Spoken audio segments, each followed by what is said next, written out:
Segundo espelho, reflexos, julgamentos instantâneos. Abre aspas. Reconhece o que é visível para ti e o que te é oculto te será desvendado. Fecha aspas. Evangelho de Tomé. Na década de 1970, um dos meus instrutores de artes marciais revelou-me como descobrir as intenções secretas de um oponente. Abre aspas, cada pessoa numa competição é um espelho seu. Sendo seu espelho pessoal, seu oponente vai lhe mostrar quem você é naquele instante. Pela observação de como ele se aproxima, é possível ver como ele percebe você. Fecha aspas. Tenho lembrado a vida toda das palavras do meu instrutor e com bastante frequência costumo pensar no que elas significam. Mais tarde comecei a aplicar o que ele dizia sobre competição no dojo ao modo das pessoas se comportarem. Em 1992, eu vi-me enredado numa experiência em que esse tipo de espelho não se aplicava de forma alguma. E foi quando descobri a subtileza do segundo espelho dos relacionamentos. Três pessoas novas dentro de um período bastante curto passaram a fazer parte da minha vida naquele mesmo ano. Por meio delas, experimentei os três relacionamentos mais intensos e dolorosos que conheci na vida adulta. Ainda que não tivesse reconhecido isso na época, cada uma delas revelaria-se capaz de me ensinar de uma maneira que jamais teria imaginado ser possível. Juntas, elas ensinaram-me uma lição única, suficiente para garantir que a minha vida nunca mais fosse a mesma. Ainda que cada um desses relacionamentos servisse como um espelho para mim, precisamente no momento exato, inicialmente não reconheci o que eles me ensinavam. O primeiro relacionamento foi com uma mulher que tinha entrado na minha vida com metas e interesses tão semelhantes aos meus que havíamos resolvido viver e trabalhar juntos. O segundo foi com uma parceria profissional que supria a minha grande necessidade de auxílio na criação e organização dos seminários que eu fazia pelo país. O terceiro relacionamento, que combinava amizade e arranjo comercial, era com um homem que cuidava da minha propriedade quando eu me ausentava a trabalho e em troca morava numa das minhas casas, sem uso e em reformas. O fato desses relacionamentos aparecerem-me ao mesmo tempo deveria ter-me dado uma indicação de que alguma coisa estava acontecendo, alguma coisa grande. Quase imediatamente, todos os três relacionamentos começaram a testar a minha paciência, os meus limites de atuação positiva e a minha capacidade para solucionar problemas. Senti que essas pessoas estavam me tirando o juízo. Tinha discussões e desacordos com todas as três. Como estava viajando bastante, a minha tendência era não considerar seriamente as tensões e não procurar soluções para os problemas. Eu peguei-me tomando a atitude do, entre aspas, esperar para ver, até voltar da minha próxima viagem. Ao fazer isso, as coisas estavam como eu tinha deixado, algumas até em estado pior. Nessa época, eu seguia uma rotina cada vez que chegava ao aeroporto vindo de um seminário. Eu sempre apanhava a minha bagagem na esteira, retirava dinheiro na caixa automática para gasolina e uma refeição e pegava o carro para as minhas 4 a 5 horas de volante até casa. Entretanto, durante uma dessas viagens, aconteceu algo que tornou evidente tudo o que estava acontecendo naqueles relacionamentos. Depois de apanhar a minha bagagem, fui até à caixa automática fazer a minha retirada do dinheiro. Foi quando tive um choque ao ser avisado pela máquina que o meu saldo não era suficiente nem para encher o tanque na volta para casa. O que mais me apavorava é que eu já tinha preenchido cheques justamente daquela conta para pagar a uns empreiteiros contratados para reformar construções centenárias na minha propriedade. Depois do pagamento da hipoteca, das despesas do escritório e de viagem e dos gastos familiares, o saldo restante era absolutamente insuficiente para as outras obrigações. Sabia que se tratava de algum engano. Também sabia que até às 17h30 naquele domingo à tarde no Novo México, nada poderia ser feito. Tudo estava fechado até segunda-feira. Convenci o responsável pelo estacionamento de que ele poderia ficar tranquilo.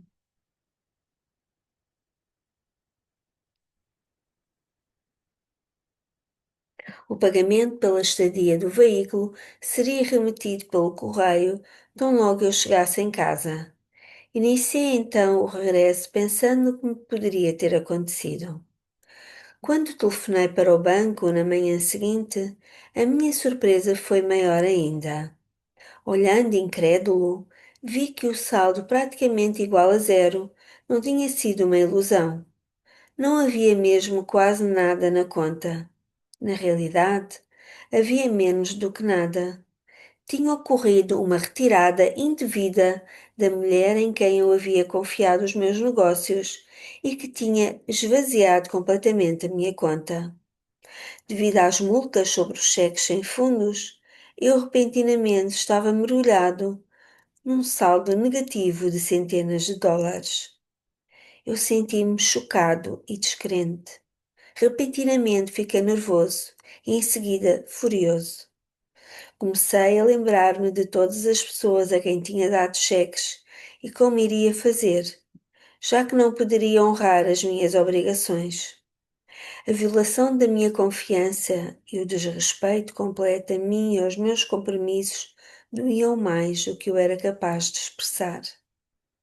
Para piorar as coisas, um pouco mais tarde nesse dia, a minha relação comercial chegou ao ponto de ebulição. Quando abri a minha correspondência e verifiquei a contabilidade das minhas despesas durante os seminários que havia concluído, encontrei discrepâncias.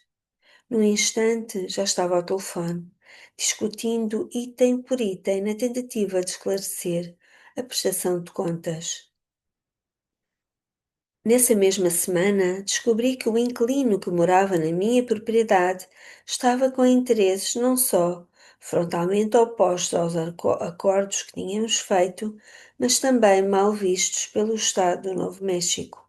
Sem sombra de dúvida, eu não podia ignorar o rumo que os meus relacionamentos haviam tomado.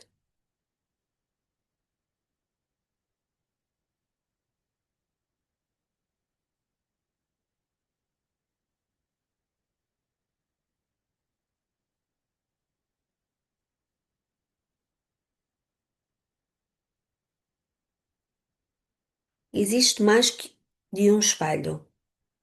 Na manhã seguinte, fui dar uma caminhada pela estrada enlameada que vai da minha propriedade até uma grande montanha que assoma sobre o vale atrás de casa.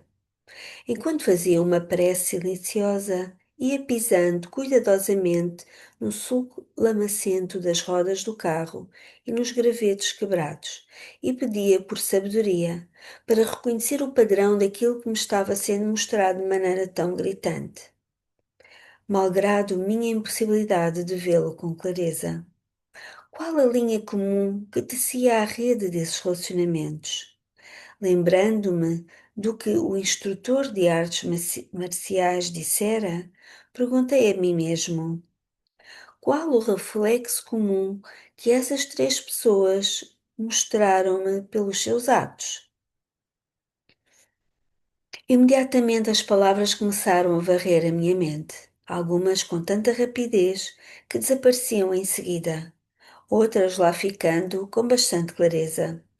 Dentro de segundos, quatro palavras sobressaíram dentre todas as outras: honestidade, integridade, verdade e confiança.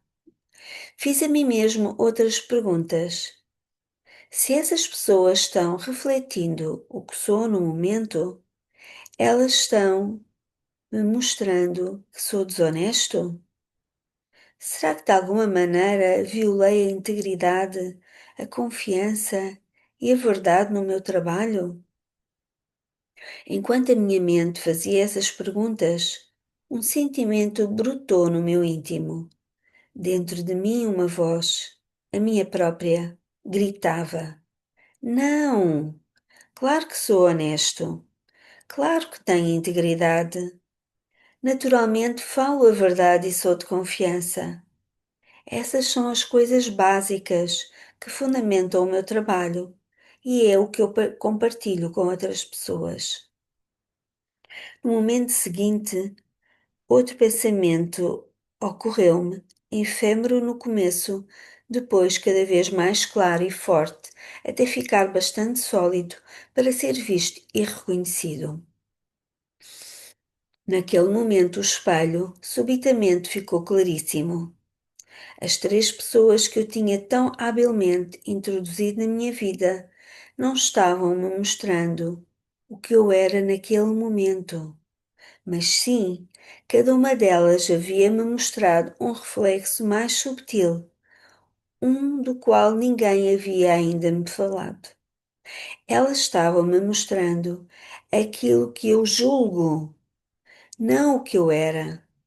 E fizeram isso por meio da incompatibilidade entre as nossas crenças e estilos de vida. Esses indivíduos mostravam-me as qualidades que tinham disparado a sensação de peso nos meus ombros, as mesmas qualidades que senti que haviam violado. Nessa época da minha vida, eu tinha realmente em alta conta o modo como as pessoas mantinham atributos como a honestidade e a integridade. Com toda a probabilidade, a minha bagagem dessas responsabilidades tinha sido formada durante a minha infância. Num instante, as minhas experiências recentes adquiriram um significado claro. Imediatamente eu lembrei-me de todas as vezes em que essas mesmas qualidades tinham sido violadas na minha vida.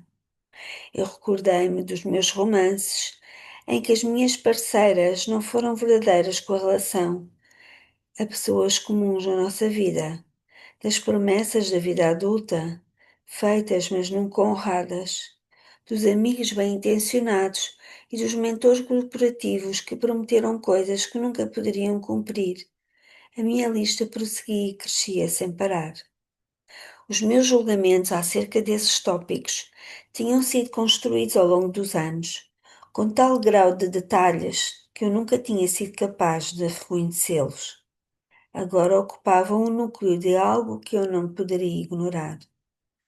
A consequência mais ampla de ter uma conta bancária zerada era a garantia de que eu teria de compreender a mensagem desses relacionamentos antes que pudesse avançar na vida.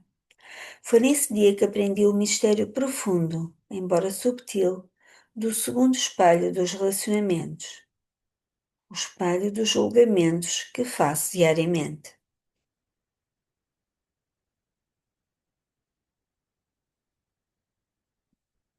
Você reconhece os seus espelhos? Convido-o a examinar os seus relacionamentos com aqueles que lhes são mais próximos. Em seguida, reconheça os traços e características que lhe irritam, sem motivo, e que acontecem aparentemente apenas para deixá-lo furioso. Depois de fazer isso, proponha a si mesmo a seguinte pergunta: essas pessoas estão-me mostrando a mim mesmo neste momento? É bem possível que estejam. Se estiverem, essa sensação vai lhe dar uma convicção visceral instantaneamente. Entretanto, se a resposta for não, pode ser que a revelação seja de alguma coisa mais profunda e intensa do que o reflexo da sua pessoa. É possível que esteja à mostra o reflexo os seus hábitos de julgar as coisas. O mero reconhecimento e aceitação de que o espelho existe é o início do processo que vai levar à melhoria, à cura dos seus julgamentos.